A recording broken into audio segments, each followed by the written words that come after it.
지금 읽은 본문은 아마 우리 기독교 역사의 최초의 선교사라고 볼 수가 있겠습니다. 그리고 교회 개척의 어떤 전설과도, 요즘 그 전설이라는 말을 참 많이 쓰더라고요. 교회 개척의 전설과도 같은 그런 인물인 능력의 종 사도 바울께서 이제 연세가 많이 됐습니다. 그리고 그의 상황이 이제 하늘나라로 갈 때가 얼마 남지 않은 그런 죽음을 앞에 둔 최후의 순간을 맞이하는 그런 가운데서 자기 사랑하는 제자인 디모데 목사에게 사사롭게 부탁을 하는 내용의 말씀이 오늘 우리가 읽은 본문의 말씀이에요. 그분은 지금 두 번째로 로마의 감옥에 투옥되어 있는 상태입니다. 첫 번째 투옥되었을 때는 그래도 좀 자유로웠어요.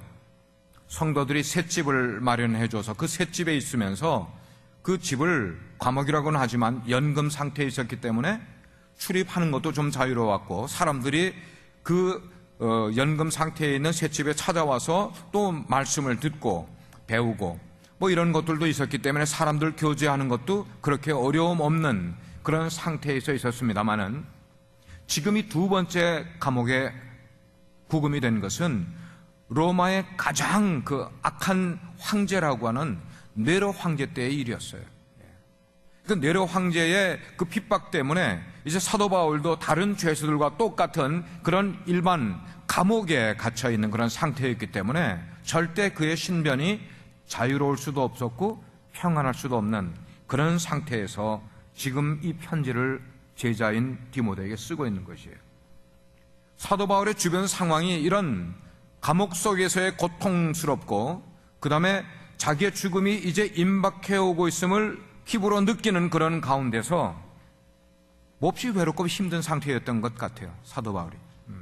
그래서 누군가로부터 그런 하나님의 위대한 정임에도 불구하고 인간적인 따뜻한 정을 좀 느꼈으면 좋겠다 하는 그런 안타까운 마음이 이 감옥 속에 있는 사도 바울에게 간절히 있었던 순간이었습니다. 근데 사도 바울을 더 가슴 아프게 한 것은 육신적으로 감옥 속에 들어있는 그것이 아프게 한 것보다는 그가 지금까지 하나님의 사역을 하면서 그의 주변에 조력자들, 어시스턴트들이 많이 있었고 동력자들, 코워커들이 여러 명이 있었는데, 그렇게 여러 명의 코워커들이 다 사도 바울의 곁을 떠나간 것 때문에 그의 마음이 더 힘든 상태로 지금 있는 그런 모습이었어요. 사도 바울이 급기야 디모데에게 보내는 두 번째 서신 가운데서 그 끝자락에 믿음의 아들인 디모데에게 이렇게 요청을 하는 거예요. 아주 urgently 요청을 하는 거예요. 디모데야, 너는 어서 속히 내게로 좀 와주렴. Do your best to come to me quickly. 얼마나 사도 바울의 마음이 지금 외롭고 안타까운 마음이었으면은 내 곁에 있는 많은 동력자들이 다 떠나간 상태로 너라도, 지금 목회를 하고 있는 너라도 잠깐이라도 내 곁에 와서 나의 위로가 좀 되어주기를 바란다는 그런 내용이 지금 이 짧은 말 속에 그대로 긴축이 되어 있는 그런 모습 같아요. 대단히 긴박한 요청이었어요. 바울이 이렇게 목회하고 있는 디모데를 급히 오라고 요청을 한 이유는 그 바울 곁에 있었던 동력자들 여러 명 가운데 그 사람들이 이런저런 이유로 인해서 사도 바울을 떠나간 것이었어요. 자, 오늘 거기에 보니까 몇 사람의 이름이 나오고 있어요. 데마라는 사람이 데살로니가로 갔는데 그 떠나간 이유는 뭐냐? 이 세상을 사랑하여 라는 단어를 썼어요. 그가 이 세상을 사랑하여 데살로니가로 갔다. 그에게는, 아마 데마에게는 이 세상이 하나님의 일을 하는 것보다는 훨씬 더 중요하게 여겼던 것 같아요. 아마 데마는 틀림없이 사도 바울의 동력자로 있을 때는 마음 가운데 어떤 확신을 가지고 동력을 했겠지만, 그러나 이렇게 떠나가는 그런 순간의 모습을 보게 되면은 그는 마지막 날에 대한 소망이 없었던 것 같아요. 주님의 재림이 있을 것에 대한 그런 소망을 이미 잃어버린 것 같아요. 그리스게라는 사람이 나오는데 그는 어떤 이유인지 몰라도 갈라디아로 떠나갔습니다. 디도는 달마디아도 갔고, 그리고 두기고는 사도 바울의 보냄을 받아서 에베소로 가는 거예요. 에베소에는 지금 디모데가 목회하고 있는 그런 교회였어요. 자, 이렇게 그리고 이렇게 여러 사람들이 떠나간 다음에 바울 옆에는 오직 누구만 남아있다고 말씀하고 있어요. 오직 누가만 남아있다고. 누가. 의사 출신인 누가만 지금 남아있다고 말하고 있어요. 대부분의 동역자가 바울을 버린 지 떠난 그런 상황 때문에 바울은 디모데를 급히 좀 와주기를 요청을 하고 있는 거예요. 때로는 목회자의 삶이라는 것이 오늘 본문에 나온 사도 바울의 그 마지막 시간처럼 목회자의 삶은 성공과는 상관이 없는 삶, 어쩌면 세상의 평안과는, 어쩌면 인기와는 상관이 없는 그런, 인간적으로 볼 때는 초라한 삶이 될 수가 있고 비참한 모습처럼 보일 때가 있어요. 목회자의 삶이라는 게. 그러나 그런 순간에라 할지라도 하나님께서는 외면치 아니하시고, 누구를요? 하나님의 종인 그들을 외면치 아니하시고 그들에게 든든한 버팀목이 될 수 있는 아주 소중한 동력자들을 하나님이 남겨두신다는 말씀입니다. 그래서 아무도 그들을 돕지 않을지라도 하나님께서는 늘 그 하나님의 종들과 함께 계시면서 그들을 도우시고 그들로 하여금 그 사역의 마지막을 승리할 수 있게끔 인도해 주시는 분이 하나님이시라는 것을 말씀을 하고 있어요. 오늘 우리 예배가 끝나면서 2014년도를 지나고 2015년도를 섬기실 서리 집사님들을 우리 교회가 선출을 하게 돼요.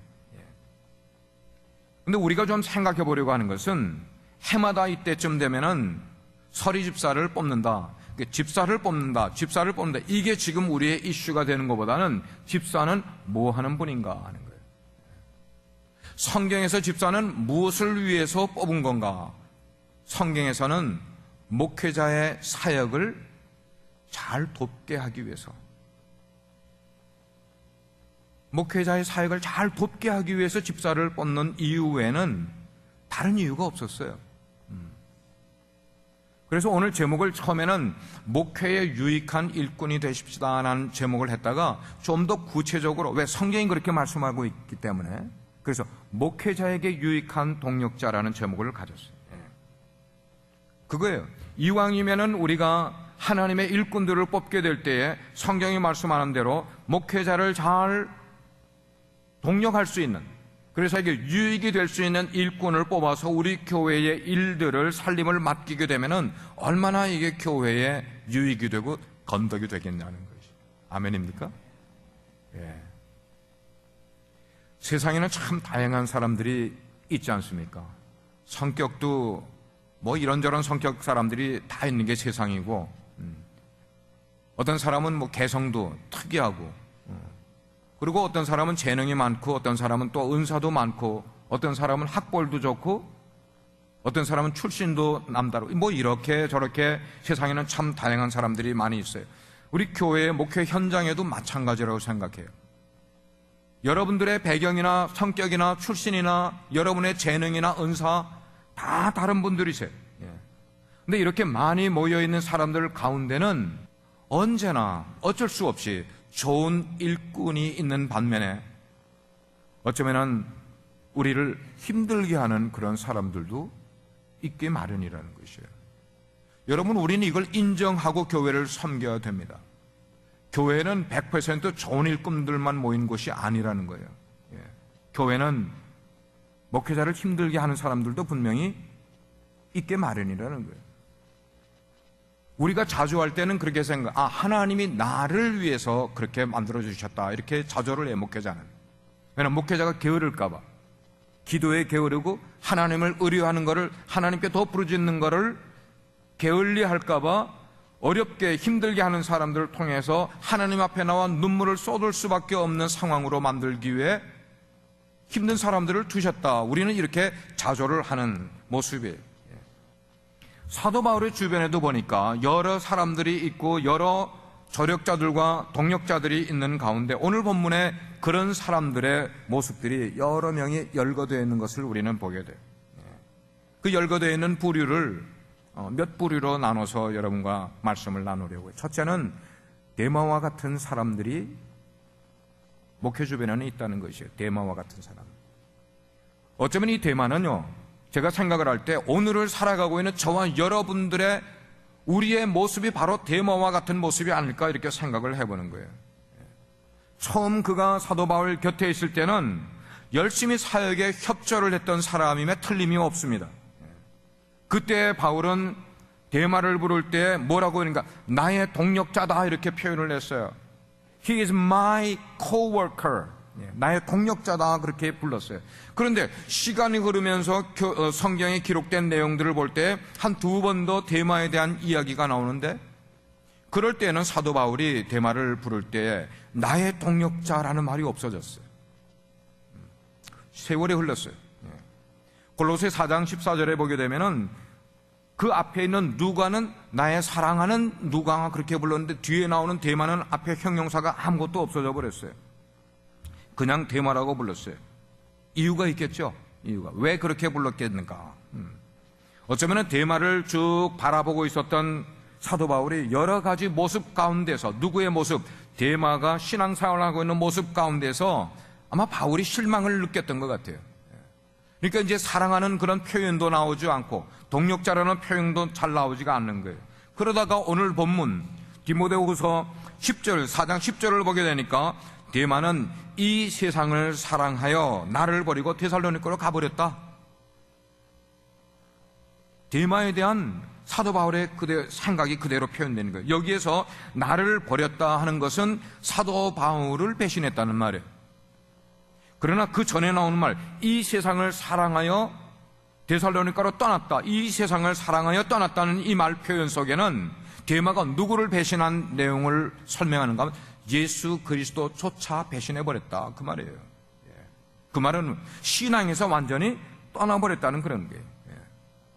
한때는 복음을 위해서, 교회를 위해서 사도 바울과 함께 온갖 고난과 역경을 마다하지 않고 열심히 했던 사람이었는데, 그만 무언가에 홀렸는지 그가 타락 길을 걸어가면서 세상으로 나가버렸다는 것이에요. 신앙의 세계에서부터 이제는 세상으로 나가버렸다는 것이에요. 오늘날 우리가 함께 신앙생활을 하지만 이전에 우리가 알았던 사람들이나 지금 하고 있는 우리들이나 이후에 어떤 사람들이라 할지라도 교회에서 이런 부류의 사람들을 보는 것은 그렇게 어렵지 않게 보게 되는 거예요. 그냥 단순히 교회만 떠나는 건 아니고요, 아예 신앙과 구원의 확신으로부터 떨어져 나가버리는 그런 사람들을 볼 때에 왜 이런 신앙의 낙오자들이 생기게 되나. 우리는 늘 우리의 신앙의 문제를 이 영적인 시각으로 보는 시각이 필요해요. 마귀가 얼마나 지혜로운가요? 마귀가. 그 영리하고 지혜로운 마귀는 우리를 어떤 한 일로 인해서 한 번에 우리를 넘어뜨리지 않는다는 거예요. 명심하시길 바라요. 마귀는 우리의 신앙 속에 작은 구멍을 딱 뚫어두는 거예요. 어쩌면 그 작은 구멍이 섭섭함이라는 구멍을 통하여서요, 어쩌면 우리 신앙생활에 게을러질 때 그 게을러짐의 구멍을 통하여서, 어쩌면 내 삶 속에 무언가 자꾸만 바쁜 일이 생겨서 이 바쁨이라는 구멍을 통하여 우리에게 작은 구멍을 딱 뚫어주는데 우리는 그거를 아느냐 모르고 지낸다는 거예요. 마귀가 내 신앙생활 속에 구멍을 뚫어둔 걸 모르는 거예요. 근데 그 마귀가 뚫어둔 작은 구멍을 통해서 내가 열심히 신앙생활하던 그 열심이 점점 새나가 버리는 거야. 구멍을 통해서 하나님께 뜨겁게 헌신했던 그 헌신이 점차 식어져 가고 있네요. 예배만 오면은 감격하고 눈물 흘리고 기뻐하던 우리의 얼굴 모습에서 기쁨이 사라져 버리는 거예요. 감격이 사라져 버리는 거예요. 뭘 통해서요? 큰 구멍이요? 아니요. 나도 모르게 마귀가 뚫어놓은 작은 구멍을 통해서 우리의 모습이 점점 그렇게 약해져 가게 된다는 거예요. 우리의 신앙을 조금씩 빼앗아가지 한꺼번에 확 뺏어가는 경우가 한 번도 없어. 그럴 때 우리가 신앙생활을 즉시 회복하지 않게 되면 나도 모르는 사이에 우리는 아주 커다란 곤경에 빠지게 되는 거예요. 그 커다란 곤경이라는 것은 여러 가지로 말할 수가 있어요. 데마와 같이 세상을 사랑해서 교회만 떠나가는 것 아니고요, 어쩌면은 나중에는 자기가 생각지도 못했던 주님을 떠나고 구원을 떠나는 그런 일까지도 갈 수가 있다는 것을 데마의 경우를 보면서 우리가 한번 생각해 보게 되는 거예요.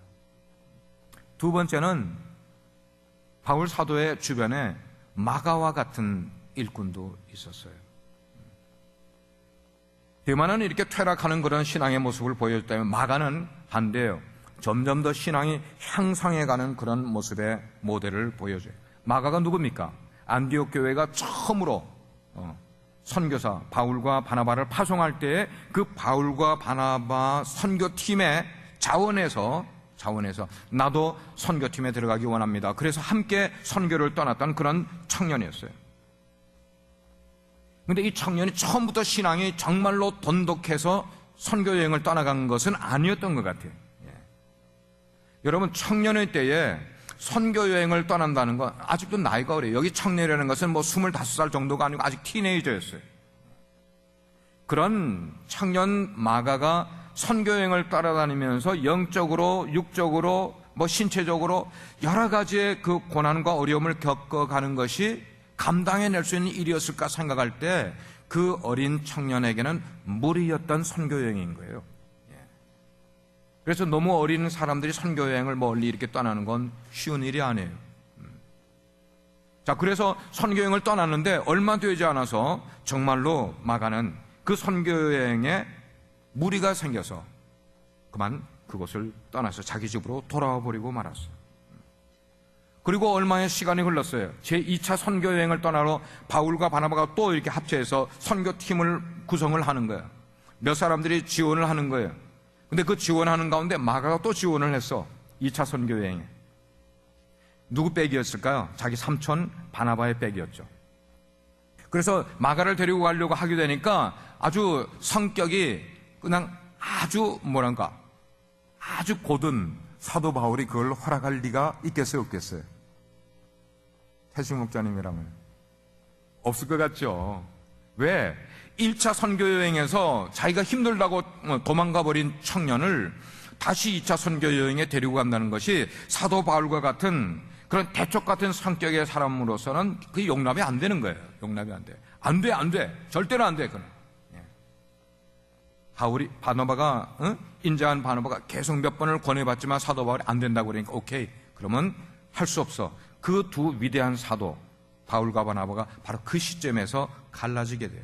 갈라져서 바울은 바울 팀으로 선교여행을 떠나고 바나바는 바나바 팀으로 선교여행을 떠나는데 여기에 누구를 데리고 갔을까요? 마가, 조카인 마가를 데리고 가는 것이었어요. 우리 선교 역사에 아주 획을 긋는 중요한 갈라짐이 그 두 사도로부터 이루어지게 된 것이었어요. 그러나 여러분, 우리 신앙생활에, 우리 인생에 정말 우리가 어려움을 겪고 우리가 뭔가 미스테이크를 했다 할지라도 우리 뒤에 신앙의 배경을 가지고 있다는 것이 얼마나 우리 인생에 도움이 된다는 것을 우리는 마가를 통해서 보게 되는 거예요. 마가는 정말로 믿음의 어머니, 훌륭한 기도의 어머니가 계셨어요. 여러분, 우리가 알 때에 초대교회에서 120명의 문도가 다락방에 모여서 기도하고 있을 때 누가 임하였어요? 성령님 강림하신 사건. 그 마가의 다락방이 곧 누구의 방인가? 마가의 어머니의 방이었어요. 기도의 어머님 아닙니까? 기도의 어머니. 예? 그뿐입니까? 삼촌, 위대한 지도자인 바나바가 더욱 뒤에서 신앙의 코치를 하는 거예요. 애정어린 그런 모습으로 마가를 이렇게 계속 도우는 거예요. 그런 도움이 있었기 때문에 믿음의 용기를 되찾고 나중에 복음의 사역자가 돼버리고 말아요. 누가? 마가가요. 마가가. 여러분, 여러분의 자녀들이 인생을 살아가게 될 때 정말로 중요한 것은 여러분 자신들이 여러분의 자녀들의 신앙의 멘토가 되고 신앙의 배후자가 되는 것이 얼마나 중요한지를 우리는 마가라는 청년을 보면서, 그는 실패하고 실수하는 삶을 살아왔지만 하나님 앞에서 그 뒤에 있는 신앙의 배후자들 때문에 새롭게 하나님의 놀라운 쓰임받는 사람이 된다는 것이에요. 그리고 나서 바나바는 선교여행을 하면서 마가를 신앙적으로 훌륭하게 훈련을 시켰어요. 그래서 결국은 성숙한 신앙인을 만들어 가게 된 것이었어요. 여러분, 신앙의 멘토를 둔다는 것이 우리의 삶에 이만큼 중요하다는 것을 알게 되는 거예요. 마가가 그 정도 변화된 모습을 사도 바울이 소식을 들었어요. 옛날에 그렇게 도망갔던 그 마가, 그래서 내가 데리고 가지 않았던 마가였는데 지금 나랑 갈라진 바울, 그러니까 바나바 사도를 통하여서 얼마큼 변화되고 있다는 소식을 알게 됐어요. 바울이 오늘 우리가 읽은 편지 가운데 보니까 디모데야, 네가 속히 내게로 오라. 근데 올 때에 마가를 좀 데리고 오라. 왜? 그가 나에게 유익한 사람이기 때문에. 웬걸? 이전에 이태 전만 하더라도 사도 바울에게는 실망만 안겨줬고 믿음이 전혀 가지 않는 그런 청년이었던 마가였지만 이제는 마가가 신뢰할 수 있게 된 거예요. 믿음이 자란 거예요. 그리고 자신의 사역에, 목회에 도움이 되고 유익한 사람이라고 말하는 거예요. 바울에게만요? 아니에요. 하나님의 교회에 없어서는 안 될 귀한 존재가 되고 말았어요. 그리고 마가는 나중에 예수님의 일대기를 최초의 복음서신을 쓴 사람, 복음서를 쓴 사람이 누구예요? 마가복음을 쓴 마가였단 말이에요. 와, 놀라워요. 마가복음을 썼어. 사도 바울 곁에는 세 번째 부류의 사람이 있어요. 그는 누가와 같은 사람도 나오고 있음을 보게 됩니다. 누가는 제2차 선교여행을 떠날 때부터 바울과 동행을 하기 시작을 해서 그때 이후로 평생 동안 바울을 한 번도 떠나지 않은 채로 충성스럽게 끝까지 바울과 함께, 바울이 어떻게 할 때까지, 순교당하여 목이 잘려 돌아가실 때까지 사도 바울 곁에서 그를 지켜줬던 사람이 그게 누가였어요. 11절 말씀 보니까 그래서 오직 누가만 나와 함께는 only Luke is with me. 오직 누가만 나와 함께 있다. 사역을 함께 하다가 힘들다고 어렵다고 바울 곁을 다 떠나가는 그런 상황 가운데서도 오직 누가만큼은 평생 바울 곁에 있으면서 바울을 지지하고 영적으로 어시스트한 것뿐만 아니고 누가는 의사 출신 아닙니까? 그 당시에 의사면 얼마나 공부를 많이 한 사람이었겠어요? 그럼에도 불구하고 자기 길을 가지 아니하고 사도 바울 옆에 있으면서 그를 평생 동안 함께 어시스트한, 육신적으로도 어시스트한 그런 바울의 헬퍼였어요. 때우로는 바울이 지역 교회에 보낼 편지를 써야 되는데 그 편지를 사도 바울이 눈이 어두워지고 손이 떨려서 잘 쓰지 못하게 될 때에 누가 그거를 대필 해줬어요? 누가가 옆에 있으면서 그거를 대신 기록을 해줬어요. 이렇게 바울 곁에서 충성스럽게 동역을 했어요. 사도 바울이 선교여행으로 아시아를 가게 되면 누가가 같이 따라 아시아를 가는 거예요. 예루살렘 공유에 참석해서 자기의 상황을 변명하기 위해서 예루살렘에 가면은 거기에 누구도 따라갑니까? 누가가 따라가는 거예요. 그러면서 바울을 변호해 주는 거예요. 공회원들 앞에서. 가이사랴 감옥에 갇히게 될 때에 그 갇혀있는 사도 바울을 곁에서 바라보면서 그를 도와준 사람이 누가였고, 지금 로마의 감옥에 2차로 감금되어 있는 상태에서도 그 옆에서 끝까지 나이 많아 힘들어하고 있는 바울을 지켜주고 도와준 사람이, 그 사람이 바로 누가였다는 것이에요. 그렇게까지 마지막까지 도와주다가, 그리고는 의사의 아주 세밀한 그런 관찰력을 가지고 예수 그리스도의 생애를 집필한 내용이 누가복음을 쓴 거예요. 누가복음을 바로 이 누가가 쓴 거예요. 바울 곁에서 끝까지 바울을 동역을 했던 사람. 누가복음만 썼습니까? 아니, 바울의 선교여행을 2차, 3차, 4차까지 계속 쫓아다니면서 가장 측근에서 지켜본 그 모든 사역의 자료들을 일대 집대성하여서 만들어낸 책이 사도행전 아니면,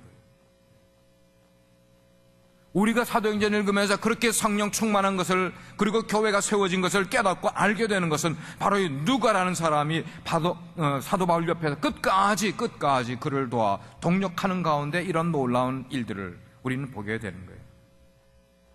여러분, 이렇게 평생 동안 흔들림 없는 그런 신앙 가지고 자기 자리를 잘 지키면서 그리고 한 목회자를 충성스럽게 동력한다는 것이 쉬운 일이 아닌 것 같아요. 아니, 그게 많이 어려운 일일 것 같아요. 정말 어려운 일일 것 같아요. 그렇기 때문에 그 어려운 일을 했기 때문에 그 믿음이, 누가의 믿음이 정말 값지고 아름다운 것이 아니겠냐는 거죠.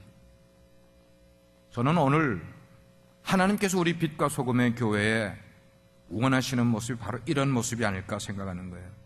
어떤 모습이 있어도, 어떤 어려움이 있어도 어떤 힘든 상황이 우리 가운데 닥친다 할지라도, 우리들의 삶에 어떤 변화가 일어난다 할지라도 그런 변화나 어려움이나 상황 이런 거 다 뒤로하고 우리는 오직 한 마음 그리고 같은 마음을 가지고 하나님을 섬기며 우리 빛과 소금의 교회를 든든히 세워나가는 그런 동력자 의식을 가진 일꾼들이 계속 세워지기를 누가 원하시는가? 하나님이 원하시는 줄 믿습니다. 우리가 교회에서만 그렇게 하는 것 아니고 우리 각자의 인생도 그렇게 신실하게 만들어가야 되지 않겠냐는 것이에요. 이렇게 누가처럼 사도 바울 곁에 있으면서 평생 그와 함께 머물러 신실하게 동력을 했던 그런 동력자가 있었기 때문에 사도 바울이 그 위대한 사역과 교회 개척과 서신서들을 모두 다 기록해서 오늘 2000년 신앙생활 우리에게 영향을 줄 수 있지 않았겠냐는 거예요. 이런 분들이 동력자로 있었기 때문에. 오늘 어떤 분들이 선출될지 전 몰라요. 뭐 서리집사 뭐 얼마나 크게 아니에요. 서리집사님들이라도 우리 교회에 귀한 영향을 끼칠 수 있는 분들이라고 저는 생각해요. 그런 분들이 어떤 분들이 되기를 누가와 같이 자기는 이름 나오는 거 별로 빛나는 거 별로 이런 것 않더라도 그냥 목회자 곁에 있으면서 충성스럽게 주님의 일을 감당하시는 그런 분들이 우리 교회 일꾼들이 다 되었으면 좋겠어요. 아멘입니까? 근데 바울 곁에는 이렇게 마가와 누가와 같이 두기고와 같이 디모데와 같이 그런 충성스러운 동역자만 있었던 것 아니에요.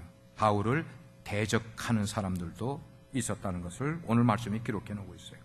사도행전을 보게 되면은 늘 대적자들이 한 번도 사도 바울을 떠나지 않고 그 곁에 있으면서 계속 against 하는 것들을 성경에 기록을 해놓고 있어요.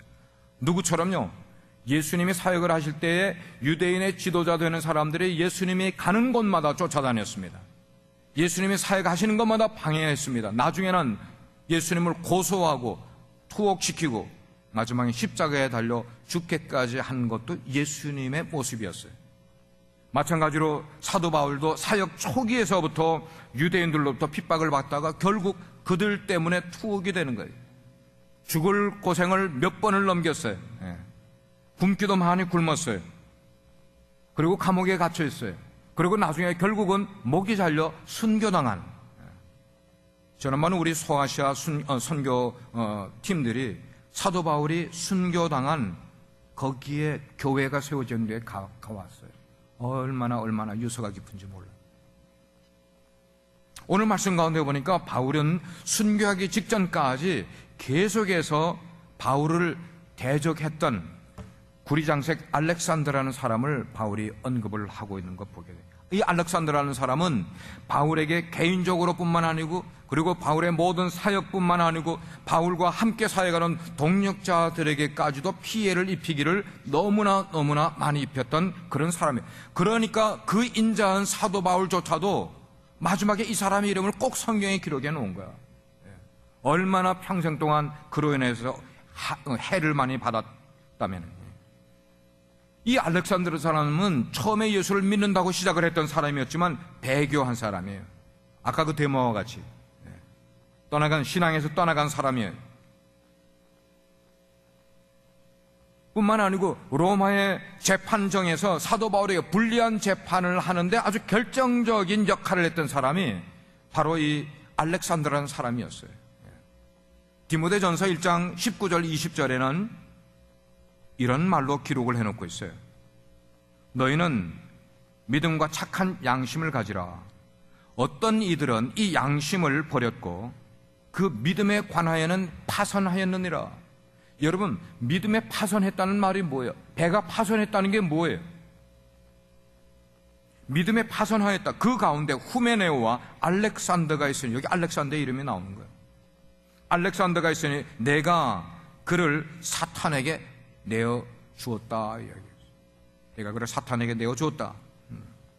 이런 사람이기 때문에 바울은 디모데를 향한 편지 속에 그를 조심해라. 누구를 조심해라? 알렉산더를 조심해라고 이름을 써가지고 경고를 하고 있는 것이었어요. 왜냐하면 자칫하면은 목회하고 있는 그 마음이 연약한 디모데가 그런 사람과 연관됐을 때에 사도 바울이 죽고 나서 사도 바울의 그 역할을 디모데가 이어받았을 때에 디모데에게도 지도권이 쫓아다니면서 집요하게 힘들게 할 수 있는 것이 분명하기 때문에 너는 그를 조심하라. 조심하라. 어쩌면 복음 전체에까지, 교회 전체에까지 손실을 입게 될 것, 그것을 알면서 조심하라고 경계를 하고 있는 것이었어요. 그러나 그런 상황 가운데서도 사도 바울은 그런 대적자를 고소하든지 아니면 저주하든지 아니면 보복을 하든지 그렇게 하지 않았어요. 그 일, 그렇게 하는 일은 내가 할 일이 아니고 그건 나중에 주님께서 하실 일이라고 그는 주님께 맡겨버렸어요. 그게 14절의 말씀이었어요. 주님이 대신 갚아주시리라. 언제요? 언제? 주님이 재림하시게 될 때에 복음을 대적했던 사람들, 그 사람들은 목회자가 그들을 보복하지 아니한다 할지라도 하나님, 주님께서 그 행한 일들을 반드시 되갚아 줄 것이라고 성경을 그렇게 기록을 해놨어요. 그렇기 때문에 여기 목회자들 여러분 계셔요.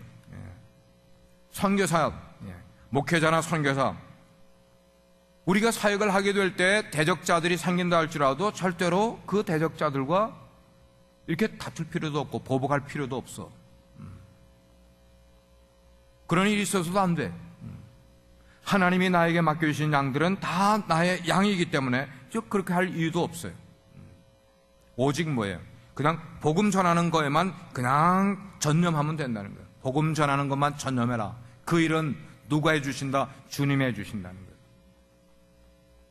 지금 바울은 파란만장한 그의 모든 목회 사정을 거의 끝나고 마지막 서신이기 때문에 이것이 이제 조금 있으면 사형을 당할 것이라는 것을 어렴풋이 지금 느끼고 있는 가운데 자기의 인생을 돌아보면서 지금까지 걸어온 길이 하나님의 도우심으로밖에 이해될 수가 없구나. 오직 하나님의 도우심으로밖에 내가 오늘에 이룰 수밖에 없었구나. 그래서 대적자들을 통하여서 받았던 그 많은 핍박과 방해들, 함께 사역하기로 가던 그런 동역자들 가운데 그렇게 믿었던 동역자들이 자기를 떠나가는 그런 일들, 이런 것들이 바울의 사역에 힘이 많이 어려움이 있었다 할지라도 주님께서 그때마다 자기와 함께 해주셔서 자기에게 힘을 주시고 그리고 자기를 강건케 해주셨다고 지금 간증하고 있는 내용이 디모데후서 4장의 말씀이었어요. 그리고 앞으로도 주님께서 내가 하늘나라에 이를 때까지 늘 나를 붙들어 주시고 지켜주시라는 그 확신에 찬 말을 사도 바울이 만들어가고 있는 것을 보게 됩니다. 저도 그간 목회에 오면서 뭐 이런저런 여러 가지 일을 겪지 않았겠어요? 그러나 그렇게 겪는 가운데서 저의 목회 생활의 가장 기쁨이 되었던 것은 제가 전하는 말씀을 통해서 변화받은 영혼들을 보는 것만큼 저에게 기쁨을 주는 것이 없었어요. 요즘은 생명의 삶 클래스를 통해서 저에게 기쁨을 하나님이 주시고 계세요. 그러나 어쩌면 저의 목회 가운데서도 반대로 데마처럼 세상을 사랑하면서 자신의 영적인 특권 누릴 것을 다 팽개쳐버리고 세상으로 떠난 사람들을 보는 것만큼 저의 마음을 고통스럽게 하는 것도 없음을 고백을 합니다. 그럼에도 불구하고 하나님께서는 목회자인 저에게 그런 사람들에 대하여 창조적으로 반응하라. 하나님이 원하시는 창조적인 반응, 그게 뭔가? 때로는 목회를 할 때 목회를 힘들게 하는 사람들이 있다 할지라도 그런 그룹이 왜 없겠냐는 거예요.